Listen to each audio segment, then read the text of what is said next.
सेवा सहयोग फाउंडेशनच्या मदतीने आमच्या शिवापूर गावातील सुमारे 50 कुटुंबांना प्रत्येकी 5 फळांची झाडे देण्यात आली. त्यात आंबा, फणस, चिक्कू, जांभूळ तसेच लिंबू असे 5 फळ झाडे होते. आपल्या ग्रामीण भागात स्वतःची जमीन तसेच मुबलक पाणी असून सुद्धा आपण फळझाडे लावत नाही, हे आपलं दुर्भाग्य आहे. शेतकऱ्याला जगाचा पोशिंदा म्हटलं जातं, पण शेतकरीच आता फळ व पालेभाज्या विकत घेऊन खायला लागलाय. ही गरज ओळखून सेवा सहयोग फाउंडेशनने 5 फळ झाडे देण्याचा मानस केला. गावातील तरुण मित्रांनी पुढाकार घेऊन 50 कुटुंबांची नावे या संस्थेला दिली. त्यांनी तात्काळ 250 झाडे मंजूर करून गावात आणून दिली. त्यामुळे सर्वप्रथम सेवा सहयोग फाउंडेशनचे मनापासून आभार व्यक्त करतो. मंदिरावर चर्चा करत असताना पुढील काळात आपल्या गावासाठी काय काय करता येईल ही चर्चा या ठिकाणी झाली. नदी खोलीकरण करण्याचा मानस सर्वांनी बोलून दाखवला.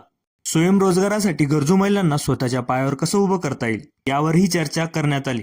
हे 5 झाडे कधीच सर्वांनी जगवले तर पुढच्या वर्षी आपण संस्थेमार्फत पुन्हा सर्वांना झाडे देऊ, यावेळेस संस्थेने बोलून दाखवलं. सेवा सहयोग फाउंडेशनची संपूर्ण टीम पुढील काळात आपल्याला लागेल तेवढी मदत करणार आहे.